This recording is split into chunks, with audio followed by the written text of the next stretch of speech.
방송에서 제공하는 부동산 정보는 투자 판단에 대한 조언입니다. 방송에서 제공하는 부동산 물건의 가치, 가격 상승 및 가격 하락에 대해서는 방송사에서 보장하지 않습니다.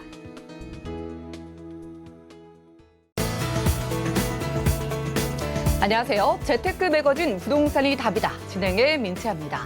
오늘도 여러분들의 성공적인 부동산 재테크를 위한 알짜 정보 정말 알차게 준비해놨고요. 재테크 매거진 부동산이 답이다. 참여 방법 안내해드리겠습니다. 지금 아래 나가고 있는 전화번호 보이시죠? 02-3153-2594번, 끝자리 2594번으로 연락 주시면은요. 부동산에 관련된 모든 궁금증 저희가 속 시원하게 해소해드리고요. 그럼 먼저 최근 이슈가 되고 있는 부동산 주요 소식부터 화면 통해 만나보시죠. 자, 첫 번째 커버 스토리입니다. 하반기에 전국적으로 아파트 값이 오른다는 전망이 나왔습니다. 서울 및 수도권 중저가 아파트는 실수요자들이 매수하고 지방 구축이나 재개발, 재건축 입주권 거래는 투기 수요가 지속적으로 유입될 것이라는 예측입니다. 다음 소식입니다. 주택시장에 불어닥친 고강도 규제로 주거용 건물의 거래량이 급감하고 거래 비율이 낮아지자 상업 업무용 부동산 거래 비율이 높아지는 것으로 나타났습니다. 부동산 경기가 위축된 가운데 주택시장이 지속 중인 고강도 대출 규제와 청약 제한 등으로 일부 유동자금이 상업 업무용 부동산으로 흘러가고 있는 것으로 풀이됩니다. 마지막 소식입니다. 21대 국회가 개원하자마자 정부가 추진 중인 주요 부동산 정책과 관련한 법 개정안이 쏟아지고 있다고 합니다. 전월세 신고제를 비롯해 전월세 상한제, 계약 갱신 청구권제 등 이른바 임대차 3법은 향후 주택시장에 상당한 파급력을 가져올 것으로 전망했습니다. 자, 이렇게 오늘의 커버 스토리 만나봤고요. 그럼 오늘 도움 말씀 주실 부동산 전문가분 소개해드리겠습니다. 알에셋 자산관리의 조민기 이사님 자리해 주셨어요. 어서 오시죠. 네, 반갑습니다. 네, 이사님 안녕하세요. 간단하게 소개 부탁드릴까요? 네, 조민기 이사입니다. 오늘도 우리 시청하시는 시청자분들 재테크 어렵지 않습니다. 자, 오늘 저희 서울경제 TV 방송 시청하시면서 중요한 이 이슈라든가 또 정책상 변화되는 부분들 하나도 좀 놓지 마시고 꼼꼼하게 체크하시면서 오늘도 알찬 정보 가져가시기를 바라겠습니다. 네, 꼼꼼하게 알찬 정보 부탁드리도록 하겠습니다. 지금 앞서 커버 스토리에서요, 전월세 신고제를 포함해서 임대차 3법에 대해서 간략하게 지금 우리가 살펴봤는데요. 이렇게 정부의 부동산 규제 정책이 계속되고 있습니다. 이런 규제가 앞으로 시장에 어떤 영향을 미칠지 궁금해지는데요. 조민 기사님의 심층 분석 부탁드릴까요? 네, 실제 지금 21대 이제 국회가 오픈을 했습니다. 뭐 그러다 보니까 향후 이 부동산에 대한 정책, 이 가뜩이나 지금 과거 기준에도 이슈가 많았었는데, 자, 요번에 이제 좀 손을 대려고 하는 바로 임대차에 대한 부분인데, 과연 그 부분들, 이 악순환이 될까 아니면 선순환이 될까, 뭐 이런 부분에 대해서 오늘 조금 얘기를 좀 해드리도록 하겠습니다. 자, 지금 현재 뭐 여론상에 나와 있는 이 전월세 신고제라든가 전월세 상한제, 뭐 계약갱신권 같은 경우에는 솔직히 임대차 시장입니다. 이 실제 이 투자 또 투기 또 매매 이런 쪽은 아니기 때문에 이 과연 부동산에 얼마나 영향을 미칠 것이냐라는 부분이 조금 뭐 좀 간과하시는 분들은 에이 별거야라고 느끼시는 분들이 있을 겁니다. 자, 그런데 이 부분이 상당히 좀 민감하다라는 거를 조금 일단 1차적으로 말씀을 드리겠고요. 자, 현재 부동산 규제 정책이 지금 적용되고 있는 케이스. 자, 7월 말 정도 되면 이 분양가 상한제 적용되고요. 아파트 건축 면제 규제 이미 적용돼 있고 주택거래 허가제하고 토지거래 허가. 자, 주택거래 허가 같은 경우에는 뭐 최근에 3억 이상 되면 자금 조달 신고를 하기 때문에 확실하게 이건 거래 허가 기준이다라고 이해를 하셔야 되고요. 재개발 재건축 규제라든가 다주택자 보유세 강화라든가 뭐 종부세, 증세, 세율을 더 증가시키는 바로 이런 부분들. 거기에 투기 지역에 대한 부분을 또 이 대출 규제를 통해서 자, 이 부분들은 이미 시행을 하고 있기 때문에 과연 이게 정부에서 하고 있는 정책, 자, 이거 말고도 이제 임대차에 대한 바로 이 3법이 어떤 영향을 미칠 것이냐. 자, 실제 저희가 이제 과거 한 30년간의 우리나라 정권별 부동산 이 가격 지수를 좀 한번 반영을 해서 데이터를 한번 보니까 실제 이게 그림에서 보시는 것처럼 이게 계속 상승. 자, 그런데 자, 이게 규칙이 좀 있어요. 바로 부동산 규제를 할 정책할 시에 가격 반등 상승하는 시기가 도래했다라는 게 측정이 되거든요. 자, 그러다 보면 정부의 부동산 정책, 자, 과연 이게 맞냐? 하나가 공급과 수요에 대한 균형을 맞춰가면서 정책을 하느냐? 솔직히 이거 불균형입니다. 지금은요, 수요에 대한 억제 정책 쪽으로 가는 거고요. 자, 목적은 원래 주택, 집값 안정을 목표로 가고 있기 때문에 결국은 가격이 떨어지거나 아니면 보합을 유지하게 해야 되는데 실제 상황은 상승을 더 초래시켰다는 거고요. 여기에 규제의 대상을 거래를 규제하거나 세금에 대한 부분을 통해서 공급이 아닌 수요 억제에 너무 초점이 맞춰져 있다는 것이 하나의 좀 문제고, 자, 여기에 가장 큰 문제가 우리가 보통 민주주의하고 그다음에 경제자유 논리를 따지면 실제는 시장 논리에 맡겨야 되는데 솔직히 저희는 정부의 시장 간섭이 너무 많습니다. 자, 그러면 결국은 이런 시장 논리에 맞질 않으면 결국은 언밸런스, 불균형이 오기 때문에 이런 가격 상승이 오다 보니까 자, 이 기회를 노리는 분들 어떤 분들이냐?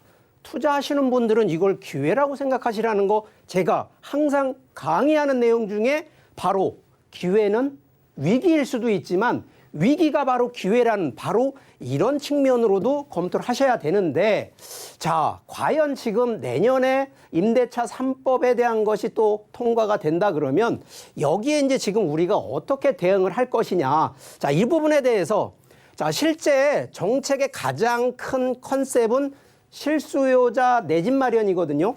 자, 그런데 내 집 마련이 꼭 매수를 해서 내 집을 할 거냐. 자, 그런데 우리 기본적으로요. 자, 서울권 특히나 투기, 조정, 대상 지역이라든가 이런 지역에서는요. 이거 아무래도 중소형 위주의 매수, 실제 거주하시는 분들이 수요자가 많습니다. 그래서 실제 서울 가격이 떨어지는 것이 아니라 상승할 수밖에 없다라는 거고요. 자, 집값 안정화는 실제 이거는 정부의 생각입니다. 자, 그런데 집값 안정화를 한다는 것이 이게 가장 큰 문제가 뭐냐면 공급인데, 자, 이 공급이 과연 지금 주택 공급 정책이 과연 공급에 대한 정책이냐?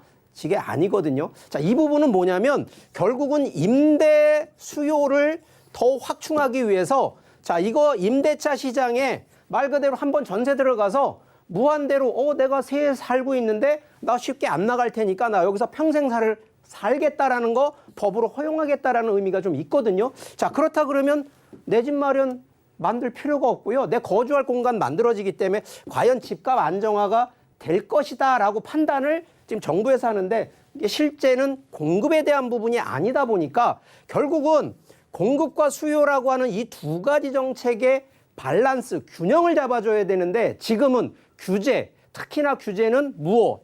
바로 이 수요에 대한 규제를 하기 때문에 이 부분이 언밸런스 나기 때문에 실제 투자하시는 특히나 가격 상승에 대한 요인들은 어쩔 수 없지만 상승할 수밖에 없다. 그러니까 결론이 이제 이런 부분인데, 자, 정부에서 지금 두 가지입니다. 평준화를 시킬 거냐, 양극화를 시킬 거냐는 이거 분명히 따져보셔야 됩니다. 지금 정부는 일반적으로 평준화를 시키려고 만들지만 실제 양극화라는 것이 뭐 빈부격차 이 양극화가 아니고요. 자, 자금이 있고 기본적으로 투자해서 수익을 버시는 이런 분들은 실제 돈 벌게 하고요. 그 번 이익에 대한 세금을 별도로 해서 이 금액을 가지고 국가 정책을 해주시면 충분히 되는데 이거를 평준화를 시켜버리면 아무래도 여러 가지 부분이 있어요. 그래서 이런 부분에 경제적 갈등까지 나오기 때문에 자, 내년 과연 임대차 3법이 통과된다 하더라도 과연 부동산 안정이 될까? 저 개인적인 생각은 어렵다. 그렇기 때문에 자, 금년도에도 또 내년도에도 부동산에 투자를 생각하시는 분들 자, 요렇게 정책이 어떻게 바뀌고 어떤 쪽으로 가는 방향만 조금 짚고 계신다 그러면 충분히 투자하는 길이 보인다는 점. 그래서 충분히 이런 실제 바뀌어지는 정책 내용이나 정보들은요, 꼼꼼히 체크하시는 바로 또 이런 노력이 필요하다는 거 설명드리겠습니다. 네, 지금 데이터 보신 것처럼 규제에도 상승세가 이어지고 있죠. 이번 임대차 3법도 이 수요 억제 정책인 만큼 상승을 더 부추길 수도 있다는 의견 주셨습니다. 이렇게 정부의 규제 관련해서 궁금증이신 분들은 아래 전화번호 02-3153-2594번 언제든지 연락 주시고요. 자, 이어지는 순서 부동산 재테크 리포트 시간입니다. 성공과 실패가 수시로 교차하는 게 바로 재테크죠. 그래서 우리가 실제 있었던 사례를 토대로 재테크 팁을 알아볼 텐데요. 어떤 사례 와 있는지 화면 살펴보시죠. 자, 오늘의 투자 사례요. 지방에 거주하는 57세 주부님께서 보내주셨습니다. 2018년에 평택과 군산에 토지를 매수하셨다고 하는데요. 소액 투자가 가능했고요. 역세권 개발에 따른 시세 차익을 기대하셨던 걸로 보입니다. 자, 투자 금액은요. 건별로 5천만 원, 지금 시세는 건당 5,500만 원으로 보이네요. 자, 이렇게 오늘의 재테크 사례를 살펴봤습니다. 흔히 토지 투자는요, 고수의 영역이라고 불릴 만큼 어려운데요. 이 어려운 투자에 지금 사례자분이 나서신 것 같아요. 어떻게 됐을지 궁금한데 이사님, 이분 결과 어떨까요? 네. 자, 실제 토지 투자 어렵습니다. 자, 그런데 지금 사례 같은 경우에는 자, 포인트 딱 두 가지입니다. 하나는 소액, 하나는 역세권 개발이라고 하는 이슈. 과연 이게 성공했을까? 자, 일단 한번 제가 설명을 좀 일단 해드리겠습니다. 자, 먼저 사례가 바로 이 평택 안중역이라고 하는 지금 현재 지하철이 들어가는 공사를 좀 하고 있습니다. 바로 안중역 주변에 토지, 그것도 이제 농림지역, 농업진흥구역이라고 하는 토지를, 그것도 도로가 없는 맹지. 자, 이게 대지평수 기준 보면 한 900평대가 넘는데 실제 들어가신 분, 자, 투자를 본인 명의의 본인 소유, 본인 한 필지 기준으로 간 게 아니라 30명이 들어가서 자, 목적은 지하철이 역세권이 들어가니까 환지라든가 아니면 향후 가격이 올라가니까 시세 차익을 보고 투자하신 케이스 바로 하나고요. 자, 두 번째 케이스는 여긴 좀 멉니다. 이 군산인데요. 자, 군산도 여기 지금 대야역이라고 또 새로 하나 만들어지는 철도역이 하나 있는데 바로 여기에도 동일하게 여기는 그래도 농지 중에서도 이 생산 녹지 지역 그러면서도 이 평수라든가 뭐 맹지 거기에 또 지분 투자 들어가 있고 목적도 환지와 시세 차익 목적을 가지고 들어가셨는데 자, 제가 이게 지금 사례를 조금 설명드리다 보면 야, 5천만 원 가지고 역세권 새로 지금 지하철이 만들어지는 곳에 투자를 했기 때문에 당연히 성공하지 않았을까? 그렇지 않습니다. 자, 제가 일단 기준들을 조금 한번 설명을 좀 드려보겠습니다. 자, 보통 우리가 역세권 하면요. 자, 도시권 안에, 도심지 안에 만들어지는 역세권이 있고요.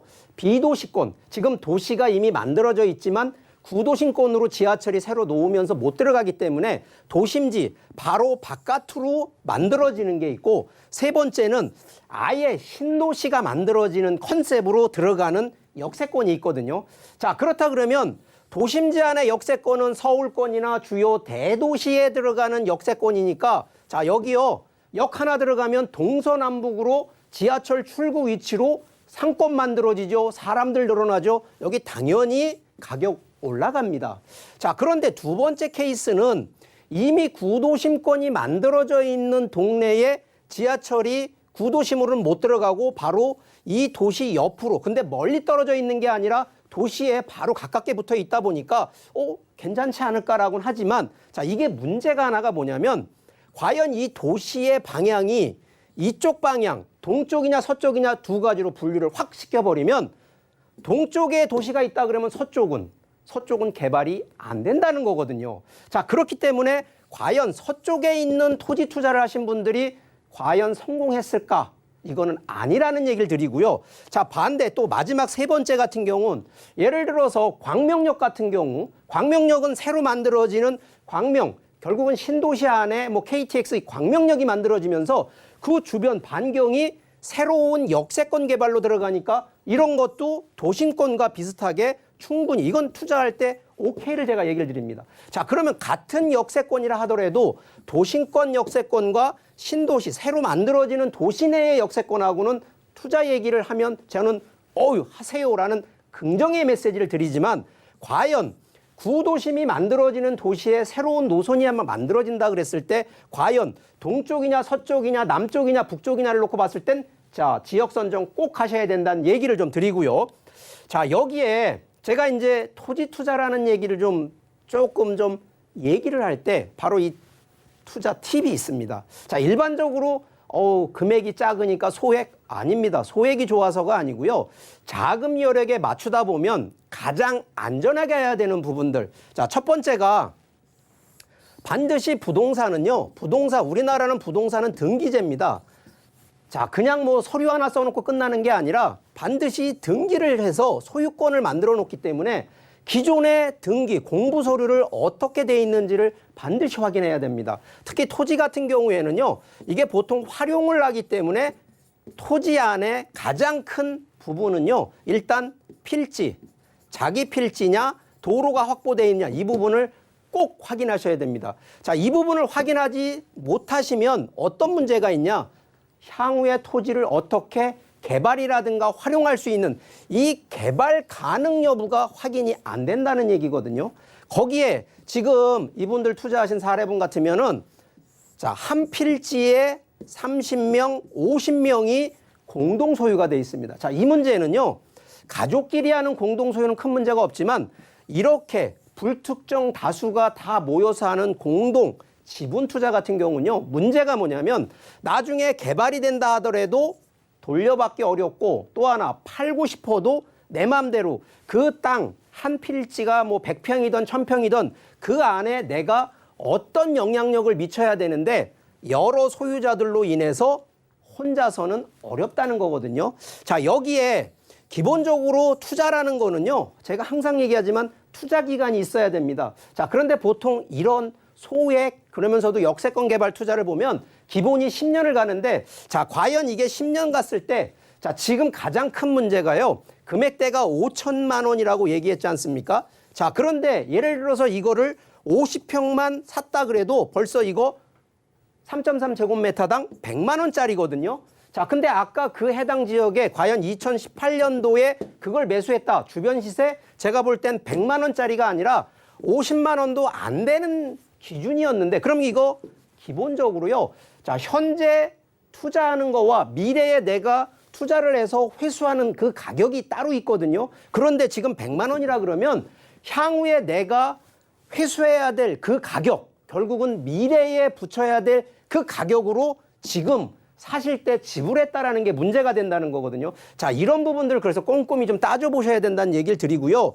여기에 자, 부동산 정책은요. 정책이라는 게 뭐 법이 바뀌고 세제 이런 얘기만 하는 것이 아니라 정부에서 예를 들어서 고속도로 만들고 철도 만든다 그러면 이것도 다 정책이거든요. 자, 그런데 그 정책은 맞습니다. 그렇지만 아까처럼 해당 역의 어느 위치, 특히 내가 투자하는 물건의 위치에 따라서 이 정책이 달라진다는 거죠. 그 영향이 달라진다는 겁니다. 분명히 지하철은 들어가지만 내가 투자한 토지나 해당 부동산이 전혀 미래 가치가 없는 부동산을 투자해놓고 혼자서 돈 벌고 있구나라고 생각하시는 분들 너무 많다라는 겁니다. 자, 그렇기 때문에 저희가 지금 아까 얘기했던 역세권을 보더라도 역세권의 어떤 위치에 따라서 투자를 잘했느냐 못했느냐가 결국 나옵니다. 특히 도심권 안의 역세권에서도요. 어느 쪽이 또 토지 종상향이 되는지 어떤 게 또 인구가 더 많이 늘어나는 방향이고 위치인지 자, 이런 점들을 꼼꼼히 좀 살펴보시는 바로 그러한 지혜가 필요하다는 점 강조하겠습니다. 네, 좋습니다. 이분은요, 역세권 개발에 대한 믿음만 가지고 토지 투자를 하셨지만 실패한 사례였습니다. 안타까웠는데요. 이번 사례를 보니까요, 우리가 정말 미래 가치를 잘 알고 따져서 투자에 나서실 필요가 있겠습니다. 토지 투자나 혹은 현명한 부동산 투자 원하시는 분들은 02-3153에 2594번으로 전화 주셔서 전민 기사님과 좀 자세한 이야기 나눠보셨으면 좋겠고요. 그리고 요즘 코로나로 인해서 세미나와 같은 모임이 어려운 관계로 1:1 무료 상담 자리 준비해 주셨다고 하는데요. 화면 통해 만나보시죠. 자, 1:1 무료 상담이 준비되어 있습니다. 주제는 부동산 재테크 상담 무엇이든 물어보세요인데요. 부동산 재테크와 관련해 무엇이든 1:1 맞춤으로 알아가실 수 있는 자리니까요. 02-3153에 2594번으로 바로 문의 주시면 도움 드리겠습니다. 자, 이렇게 사례 분석을 통해서 부동산 투자의 결정적인 요인들 알아보고 꼭 따져봐야 될 포인트를 저희가 살펴봤는데요. 이제는요, 실전에서는 어떻게 하면 좋을지 현명한 투자처 공개해드리는 시간입니다. 첫 번째 지역 화면 통해 살펴보시죠. 자, 첫 번째로 떠나볼 곳은요, 경기도 화성시 동탄 2기 신도시입니다. 위치는 경기도 화성시 동탄 2기 근린시설 용지고요. 상가를 찾아볼게요. 상가의 시세 살펴보시죠. 약 8억 2천만 원에서 8억 3천만 원 예상되래요. 자, 여기는 최근에 수도권에서 관심이 집중되고 있는 지역입니다. 동탄 2기 신도시인데요. 이 신도시의 규모로는요, 전국 최대로 분당의 한 1.8배, 2배 가까이 되는 크기라고 합니다. 자, 이사님, 이곳에서 만나는 분양상가 바로 소개 들어볼까요? 네, 일단 이 상가, 이 분양 상가입니다. 근데 위치가 지금 이 화성, 동탄 2기 신도시대에 들어가는 바로 이 근린시설 상가인데, 자, 여기 일단 첫 번째가 가장 중요한 게 바로 입지인데, 자, 이 동탄 안에서도요, 입주, 특히나 배후 수요 기준으로 놓고 보면, 자, 항상 그렇습니다만 상권은요, 그냥 만들어지는 게 아니라 배후 주거단지라든가 아니면 인구가 모일 수 있는 바로 그런 요인이 있어야 되는데, 자, 주변 입지가 바로 이렇게 아파트, 뺑 둘러서 아파트 인구가 풍부한 바로 그런 입지, 결국은 상권으로 따지면 바로 항아리 상권이다라는 점이 첫 번째 입지 포인트고요. 자, 두 번째는, 자, 여기가 동탄 2기 신도시입니다. 근데 2기 신도시가 이게 상당히 큽니다. 여기에는요, 테크노밸리 있죠. 광역 컴플렉스라고 여기에 KTX, GTX 들어가는 바로 이 교통 있는 위치. 거기에 의료복지시설, 워터프런트 컴플렉스, 신주거 문화타운 총 따져도 한 7개 정도의 구역군으로 세팅이 되어 있는 이 전국 기준으로 신도시의 가장 큰 규모 있는 도시권 내에 있다라는 것이 두 번째 포인트. 자, 세 번째는요, 결국은 상권이 좀 전에 얘기했던 주거 배후단지도 있지만 결국은 배후단지 항아리 상권만 보고 가기는 조금 미흡합니다. 자, 그런데 자, 이 동네, 특히 동탄 2기 신도시만 놓고 보더라도요, 자, 인구가 잠을 자는 아파트만 있는 게 아니라 바로 이런 테크노밸리 약 11만 명의 수요. 여기에 이 수원하고 바로 연접해 있다 보니까 이 삼성전자가 바로 붙어 있는데 약 한 7만여 명 정도. 바로 여기는 결국은 이 생산 가능한, 결국은 소비 패턴을 일으키는 인구가 밀집한 바로 그런 입지라는 점. 자, 마지막은요, 항상 입지의 포인트는 교통 수요인데, 자, 교통 안에는요, 자, 이미 여기 KTX, 요즘 이제 SRT라고 얘기를 합니다. 수서에서 바로 이 경부 쪽으로 내려가는 SRT 또 GTX까지 연결되는 동탄역의 교통에 대한 호재, 바로 이런 부분으로 인해서 자, 상권 하나만 놓고 보는 것이 아니라 향후 미래의 인구가 얼만큼 더 밀집되고 모일 수 있는 바로 그런 포인트로 한번 검토해 보시기를 바라겠습니다. 네, 이렇게 교통을 비롯해서요, 소비 패턴까지 살펴보시고 찾아오신 것 같습니다. 인구가 이렇게 몰리는 지역, 그리고 아파트에 둘러싸여 있는 이 상가는요, 동탄 2기 신도시에서 가격 어떻게 될까요? 네, 시세는요, 일단 이게 1층 상가입니다. 전체 한 5층짜리 2개 동으로 좀 규모가 있는 이 상가, 분양 상가인데도요. 자, 1층에 8억 2천만 원대에서 8억 3천만 원대 지금 분양 시세를 좀 하고 있는데, 자, 이게 이유가 있습니다. 면적이 넓어서 가격대 이게 아니고요. 자, 여기는요, 아시겠지만 지금 보증금이 월 330만 원이 확정이 되다 보니까 여기는 일반적으로 1층에 보통 가장 선호하는 건 약국자리 아니면 편의점자리지 않습니까? 바로 여기는 편의점자리 기준으로 들어가다 보니까 자, 가격대 시세 이렇고요. 자, 현재 대출도 5억 한 7,400만 원 정도가 되기 때문에 자, 실제 들어가는 내 자금 약 한 2억 1,600만 원에서 2억 2,600만 원이면 이 투자가 가능하고요. 좀 더 안정적으로 가는 부분은요, 아시겠지만 최소한도 고정, 임차가 되는 바로 임차 업종이 더 중요하다는 점 강조드리겠습니다. 네, 이제는 상가 투자 고민만 하지 마시고요. 동탄 2기 신도시 쪽으로 알아보시는 것도 좋을 것 같습니다. 아래 전화번호 02-3153-2594번 활짝 열려 있고요. 자, 다음은요. 계속해서 아파트가 준비되어 있는데 화면 2개 만나보시죠.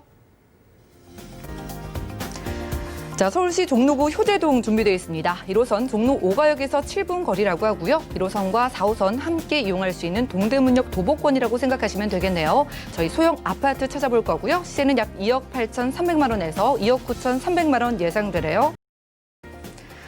자, 이사님과 이번엔 서울의 중심 종로구로 가보겠습니다.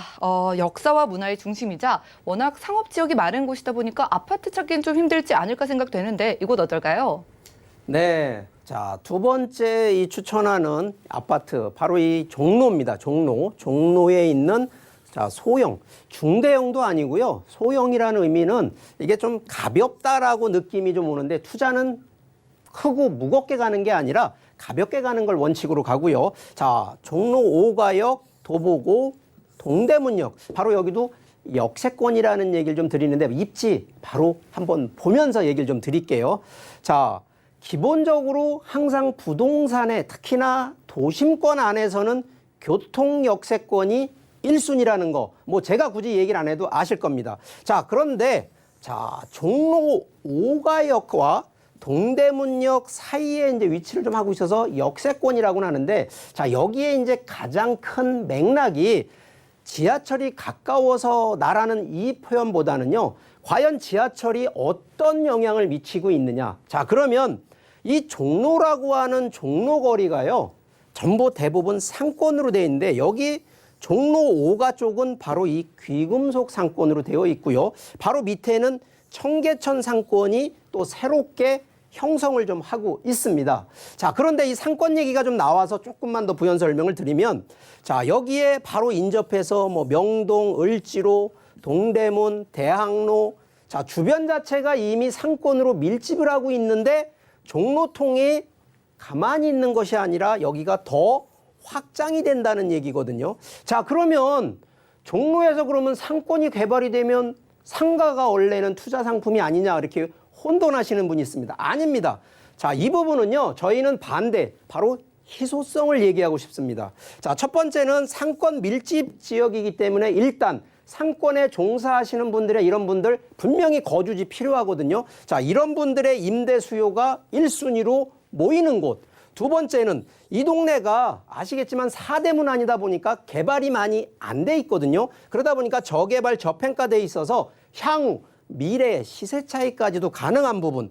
자, 여기에 노후주택 이런 부분들, 특히나 상권이 너무 확대가 되다 보니까 향후 아시겠지만 주택이 없습니다. 그러면 주택에 대한 미래 가치, 특히나 희소 가치를 좀 놓고 보셔야 되는데, 자, 이 부분, 자, 이게 서울시가 발표한 자료입니다. 자, 이 종로, 특히나 효제동 주변으로 보면요, 건축물 전체 51%, 전체 중에 51%가요, 30년 이상이 된 노후 건축물로 들어가 있습니다. 그만큼 저개발, 저평가되어 있다라는 측면이고요. 여기에 자, 인구 얘기하면 인구가 보통 도심권 하면 빠져나간다라는 생각들 하시는데, 자, 여기 종로는요, 지금 인구가 증가하고 더 들어오고 있습니다.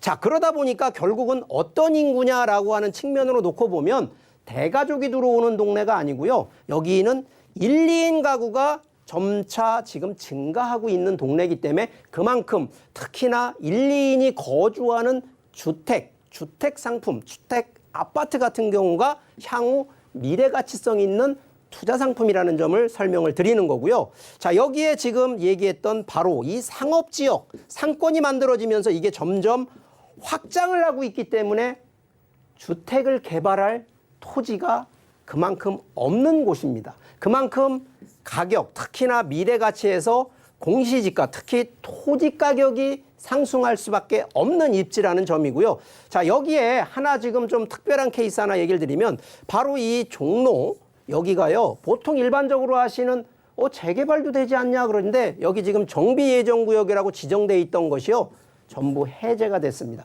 그만큼 주택에 대한 희소 가치가 있다라는 측면으로 놓고 보기 때문에, 자, 여기에 과연 땅도 없고 주택 개발도 많지 않은 동네에 과연 대형 평형대를 할 거냐?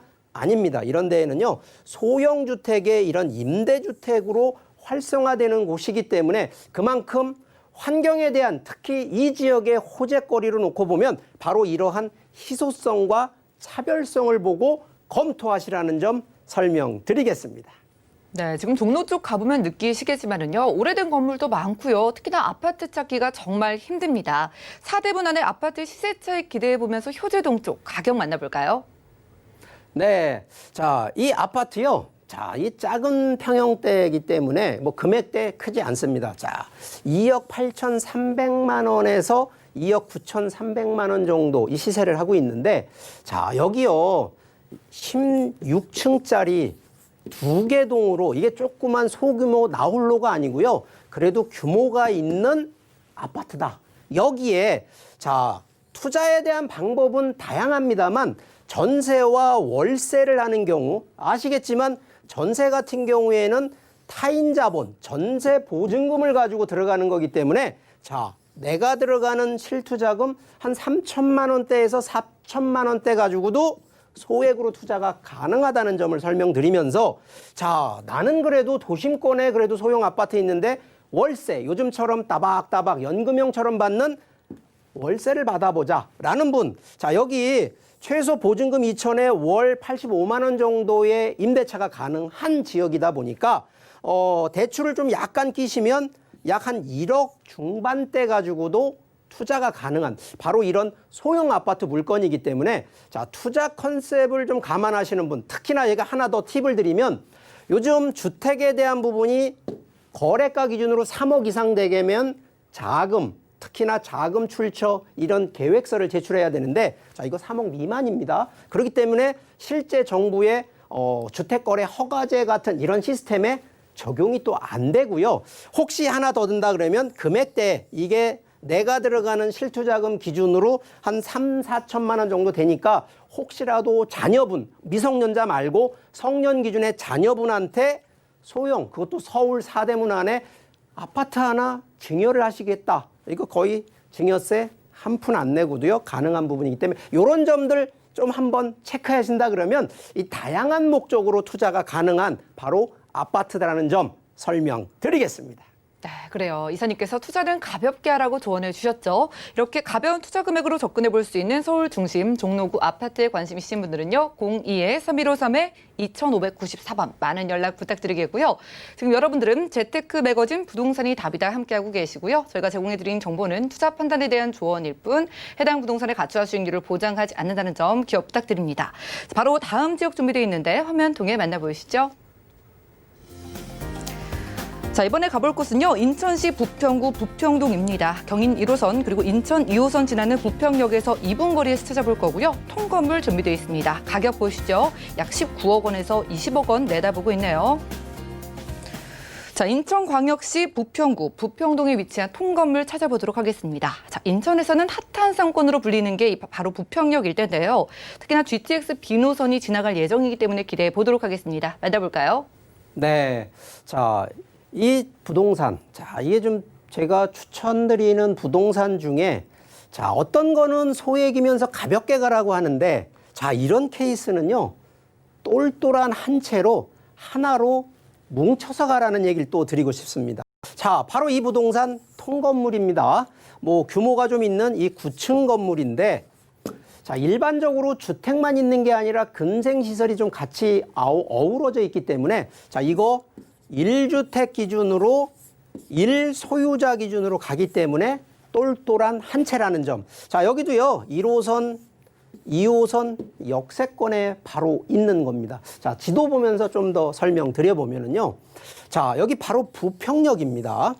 자, 그런데 부평역이 경인 1호선만 있는 게 아니고 바로 인천 또 2호선까지 경유를 하고요. 자, 지금 아직 뭐 결정은 돼 있는데 아직 개통한 게 아닌 바로 여기 부평역, 바로 이 GTX 노선까지 또 예정이 돼 있으니까, 가뜩이나 지금 부평역 앞쪽을 보시면 여기 백화점부터 해서 대형마트 상권이 상당히 지금 크게 돼 있는 동네가 바로 부평입니다. 근데 이 부평 바로 역 주변, 바로 이 초역세권 도보 2분 거리에 위치를 하고 있다 보니까 그만큼 미래 가치 있다라는 것이 첫 번째 포인트고요. 자, 두 번째는 자, 부평역 하면 보통 역세권 하면 가장 가까이는 대부분 상업지역으로 형성이 되고요. 그 다음 지역이 이렇게 준주거, 그 다음 지역이 주거지역으로 펼쳐져 있거든요. 자, 그런데 제가 보통 투자를 하는 건 현재지만 미래에 가격을 올리는 건 주거지역이 준주거가 되고요. 준주거가 상업지역이 된다 하면 자동으로 가치는 상승할 수밖에 없습니다. 바로 그 점, 바로 이거를 종상향이라고 하는데, 자, 두 번째 포인트는 역세권, 바로 도보 2분 거리에 있는데 현재는 준주거 지역이지만 바로 이것이 상업지역으로 상향이 가능한 바로 두 번째 포인트, 바로 종상향이 되기 때문에 미래가치 있다. 자, 여기에 좀 전에 얘기했던 바로 교통호재, 바로 광역 급행 철도 노선 GTX가 여기 부평역이 연결이 됩니다. 자, 그러면 지금은 아직 GTX가 개통이 안 됐기 때문에 자, 이 부분 미래의 호재, 당연히 미래 가치 있다는 점. 자, 여기에 자, 우리가 지금 뭐 인근, 특히 용산도 미군기지 있었고요. 뭐 동두천, 의정부도 미군기지 있었는데 자, 여기 부평에도 미군기지 있는 거 혹시 아시는지 모르겠어요. 자, 이게 미군기지 반환이 되면서요. 바로 이 캠프마켓이라고 하는 바로 이 부지. 자, 이게 지금 반환이 되면서 여기 개발을 해야 됩니다. 이게 상당한 또 개발 호재, 상당한 미래 가치 있다는 점 설명드리고요. 자, 여기에 아시겠지만 비록 수도권이라 하더라도 제가 항상 인구와 정책 얘기를 빼놓을 수가 없는데 바로 이 부평에 인구가 떨어지는 동네냐 올라가는 동네냐라고 하면 제 얘기가 아니고요. 통계청에 나온 자료를 보면 인구가 늘어나는 동네입니다.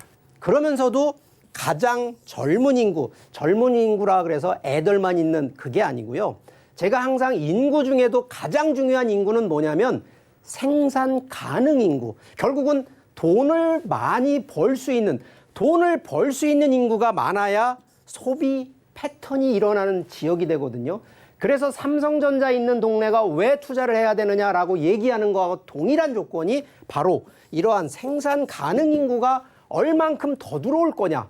바로 오늘 얘기하는 부평역 주변이 바로 그런 인구, 그리고 상권이 점점점 더 커질 수밖에 없는 그런 입지이기 때문에 자, 오늘도 추천하는 포인트, 제가 과장된 표현을 하는 것이 아니라 우리 시청자분들도 이렇게 투자할 때는 몇 가지 포인트 맞다 틀리다라는 그 극명한 판단을 하지 마시고요. 하나하나 한 3-4가지만 한번 손꼽아서 체크해 주시기를 바라겠습니다. 네, 좋습니다. 이 지역 종상향을 기대해 보면서 정말 하나만 있어도 든든한 통건물로 만나봤고요. 자, 똘똘한 한 채 바로 가격 살펴볼까요? 네, 자, 이 부분 똘똘한 한 채지만 규모가 큽니다. 자, 이게 19억 원에서요 20억 원입니다. 자, 근데 이유가 있습니다. 이유는요, 이게 지금 9층 건물입니다. 자, 이게 뭐 3, 4층 건물이 아니고요. 아주 건물도 이쁘게 나와 있는 9층 건물인데, 자, 9층 건물에 주택도 있고 또 근린 생활시설, 뭐 요즘 말하는 이제 오피스라고 하는 바로 그렇게 돼 있기 때문에 이거 1주택 기준이면서 1소유자 기준이기 때문에 자, 다시 한번 똘똘한 한 채라는 얘기를 다시 한번 언급을 하겠습니다. 자, 현재요, 임대가 되어 있는 기준 보증금 3억 7,100만 원에 자, 월 한 달 기준에 798만 원. 자, 이게 통장에 따박따박 들어오는 임대 소득이 이렇습니다. 자, 여기 대출 현재 뭐 전세 임대 다 맞춰져 있다 보니까 1억 5천 정도 지금 가능하신데, 자, 내 자금 뭐 아무래도 좀 금액이 크다 보니까 한 13억 7,900만 원에서 14억 7,900만 원 정도 자금 여력이 있으신 분들은 충분히 한 달에 임대 소득 보시면서 동시에 이제 GTX가 들어오면서 종상향이 예상되는 향후 미래의 개발 수익이라든가 또 시장, 우리가 보통 시장가가 올라간다는데 바로 그러한 시세 차익을 좀 노려보는 바로 이런 전략으로 접근하시라는 점 강조드리겠습니다. 네, 이사님 이렇게 묵직하게 통건물로 만나보다 보니까 전략이 꼭 필요해 보여요. 어떻게 좀 접근을 해보는 게 좋을까요? 네. 자, 기본적으로 우리가 투자를 하면 뭐 방향이 좀 다양합니다. 예를 들어서 주택 투자하는 방향하고 또 상업용 투자하는 방향 그리고 토지 투자하는 방향이 다 다르다고 얘기를 드리는데 자, 기본적으로 이러한 통건물 같은 경우에는요. 가능하시면 조금 분산해서 투자하시는 그런 부분 말고요. 조금은 분산했던 것을 좀 모아서 그리고 좀 하나의 똘똘한 한 채. 아시겠지만 뭐 주택이든 상업용이든 10개를 가지고 있는 것보다는요. 똘똘한 하나를 가지고 있으면서 요즘 특히나 규제 정책이 가장 무서운 게 뭐냐면 바로 세금과 대출에 대한 부분이거든요. 자, 그렇기 때문에 자금을 조금 더 모으실 수 있는 분들 같은 경우에는 바로 이러한 좀 똘똘한 한 채의 통건물로 가져가시면 자, 기본적으로 이게 이윤, 특히나 향후 미래 가치가 있는 이유는요. 자, 부동산은 토지와 건축물 두 개가 합쳐진 복합 건축물이 바로 부동산이거든요. 자, 그러면 건축물이 중요하신 분도 있지만 제 기준 우리 부동산 투자하시는 분들은요.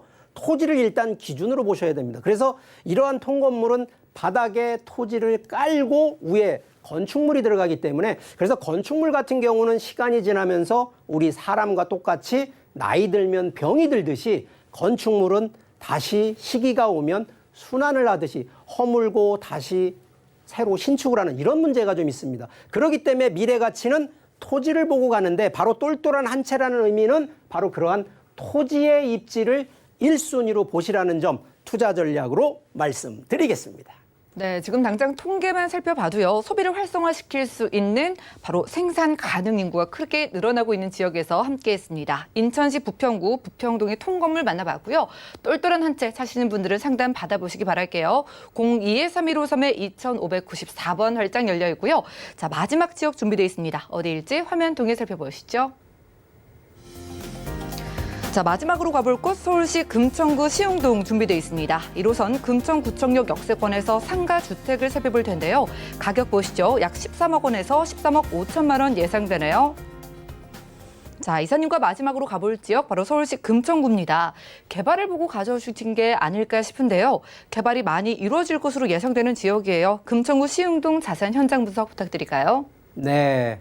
자, 이 지금 네 번째 추천해 드리는 부동산 바로 서울 금천구로 한번 와봤는데 자, 금천구에서도 자, 요번에는 상가주택 같은 통건물이라도요. 용도에 따라 조금 부르는 용어가 다릅니다. 자, 네 번째 부동산은 바로 이 상가주택 부동산인데 자, 이게 또 똑같이 금천구청역 역세권이면서 또 이런 이 미래 가치가 있는 부분인데 자, 제가 좀 지도를 또 보면서 설명드려 보겠습니다. 자, 이 해당 부동산이요. 지금 현재 1호선 라인의 금천구청역에 위치를 하고 있는데 바로 이제 역세권입니다. 자, 그런데 여기는 이제 조금 더 나은 부분이 뭐냐면 바로 역 앞에요. 관공서가 아주 크게 돼 있습니다. 여기에 금천구청이 있고요. 뭐 경찰서, 보건소 아주 다양한 관공서로 아주 크게 돼 있습니다. 뭐 웬만해서는 이 정도 큰 규모의 관공서 쉽지 않은데 자, 여기가 아주 밀집되어 있는데 바로 그런 곳에 위치를 좀 하고 있다. 자, 그런데 여기에 이제 또 하나 추가가 과연 이 해당되는 노선이 지금 우리가 향후 미래가치 얘기하면 교통이 지금도 잘 돼 있지만 향후에 더 잘 되는 걸 원하는데 바로 여기 신안산선 노선이 지금 공사를 또 하고 있다는 점이 첫 번째 포인트. 자, 두 번째. 자, 지금 우리가 보통 이제 투자하시는 상품들을 가만히 이 부동산을 보시면 자, 내가 거주할 거냐 아니면 다른 사람이 거주할 거냐를 놓고 보는데 자, 여기 관공서만 있는 것이 아니라 주변 자체에 고등학교, 초등학교, 중학교 이게 학군들 우리가 보통 학군이면 명문학군도 있지만 기본적으로 학교를 다닐 수 있는 자녀를 두신 분들 특히나 인구 구조를 보셔야 되는데 자, 이런 것이 상당히 많이 밀집해 있다. 결국은 이것은 바로 이 주거 편의시설이 확보돼 있다라는 얘기입니다. 여기는 이제 대형 병원이라든가 이런 백화점 이런 것들이 또 포진되어 있기 때문에 충분히 주거 생활하는데 문제가 없을 정도의 활용 공간 만들어져 있다는 것이 두 번째 포인트. 자, 여기 좀 전에 얘기했던 호재 하나 얘기, 바로 신안산선인데, 자, 여기 이게 지금 공사를 하고 있는데 앞으로 10년 뒤 얘기가 아니고요. 요거 2024년 정도 한 말이 되면 개통이 됩니다. 그런데 바로 이 해당 부동산 바로 앞에 여기 하나 만들어지다 보니까 이제는 초역세권이라는 얘기를 꺼낼 수밖에 없는, 그만큼 미래 가치가 있는 바로 그런 부동산이라는 점 설명드리고요. 자, 여기에 주변 자체를 좀 놓고 보면 바로 이 구청 하나만 놓고 보는 것이 아니라 양 옆으로도요, 지금 변모를 하고 있습니다. 하나가 뭐냐면 바로 이 첨단 산업지, 특히 단순한 산업단지가 아니라요, 이 글로벌, 요즘은 우리가 4차 산업, 5차 산업 얘기하는데 바로 이 구로구와 금천구에 바로 이런 디지털 산업단지 만들어지지 않습니까? 바로 여기 이 공간 12만 5천 평방미터의 이 부지에 바로 이게 들어오는, 지금 공사 확정이 되어 있고요. 자, 금천구청도 지금 여기 자체에 관공서 하나만이 아니라 이 주변 자체에 바로 이 미니 신도시급 롯데캐슬 이미 들어와서 주거 안정이 어느 정도는 완벽하게 세팅이 돼 있다는 점. 여기에 바로 이제 밑에 여기 대한전선 부지라고 또 땅이 있는데, 자, 이 동네도 대형 복합 상권이 또 개발될 예정에 있다 보니까 그만큼 미래가치 있다는 점 강조드리고요.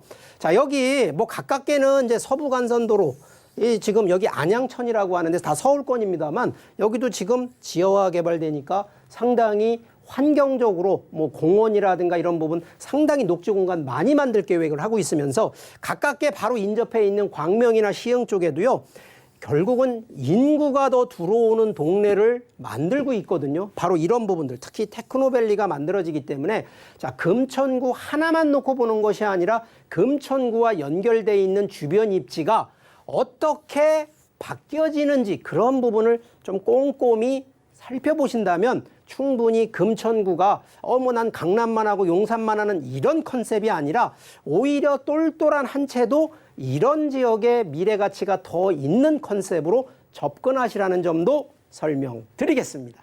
네, 그렇겠네요. 바로 앞에 지하철역이 생기면 가치가 더 올라갈 것으로 보이고요. 인구가 늘어나고 환경이 개선되는 개발 소식까지 준비되어 있었습니다. 지금 찾아주신 유형이 상가주택이거든요. 가격 어떻게 될까요? 네.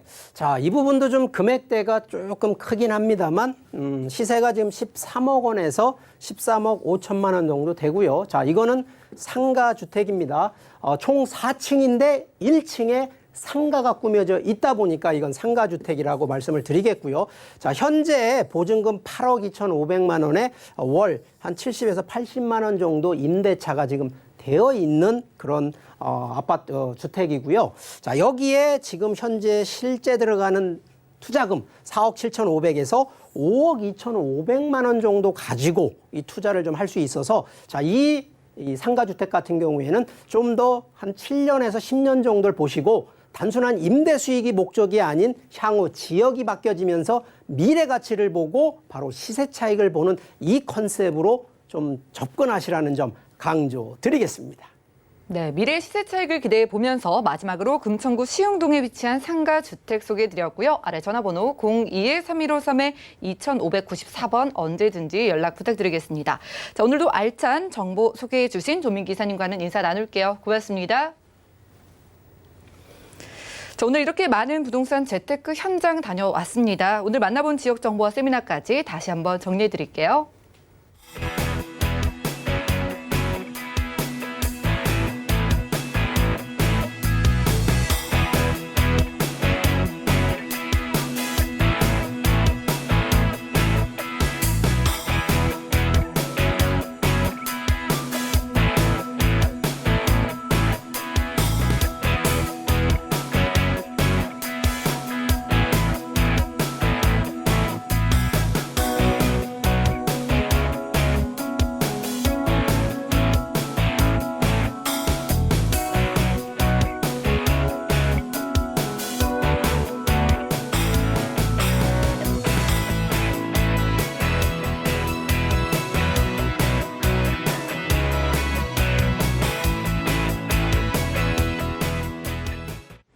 네, 방송에서 여러분들께 제공해드린 정보는 전문가들의 조언일 뿐 해당 부동산의 가치와 수익률을 보장하지 않는다는 점 기억 부탁드리고요. 저희 다음 이 시간에도 부동산 재테크에 도움되는 알짜 정보로 돌아오도록 하겠습니다. 함께해 주신 여러분 고맙습니다.